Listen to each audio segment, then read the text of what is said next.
Dito tayo ngayon sa abandoned mansion ni Ronnie Ricketts. Kasama natin si Ghost Hunter 133, Shadow Chaser, at si Ghost Hunter Vlog. Ito ang abandoned mansion na pag-aari ng mga Ricketts na matatagpuan sa Florida Blanca, Pampanga. Itinayo ang mansyon noong 1990. Hindi ito natapos at hindi natuloy ang paninirahan. At kalaunan ay napabayaan matapos umalis ng mga pamilyang Ricketts.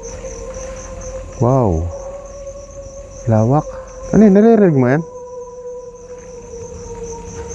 Tayo na may kumakaluskos. Oh.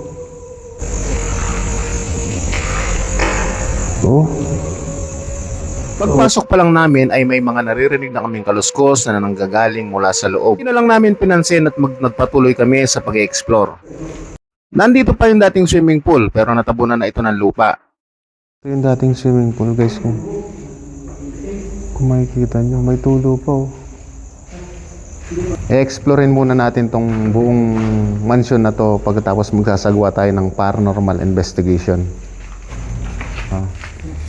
Meron ng mga meron ng mga foil. Yan oh, tangina. Sa una ay isang foil lang ang nakita namin kaya hindi na namin yan pinansin. Kaya nakita ko tong iskinitang to, sinubukan kong pumasok at mas nagulat ako sa aking nakita dito sa may mga CR. Makikita nyo, ang dami ng pinag-anuhan ng foil dito. Grabe, ginagawa na itong pugad ng mga ano. Huwag lang sana natin silang matsyempuhan. Ito, yung sobrang dami na oh. Oo, meron pang ano. Meron pang isang buo rito. Ayan, may tira pa sila oh. Kung makikita nyo. Yung mga pinaggamitan nila. Ayan. So, ayan, na-abandon itong mansion. Tapos ginawang pugad ng mga mabubuting tao. Pati yung mga lighter nandito pa. Ano? Grabe yan.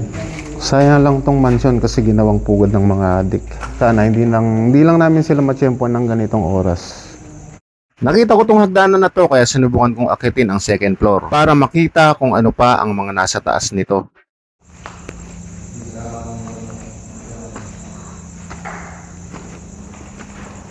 Wow.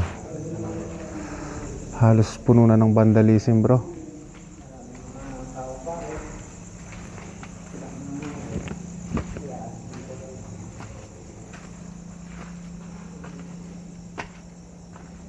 Pag akyat mo sa taas, makikita mo kaagad ang mga malalaking vandalism na nakadrawing sa pader.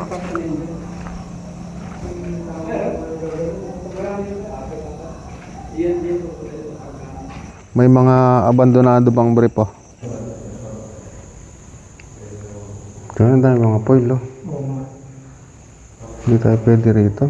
Kaya pala pre, merong mga yellow tape na ganito, mga cushion. Dahil may nag-big T daw dito. Kaya pala. Yan o, cushion o.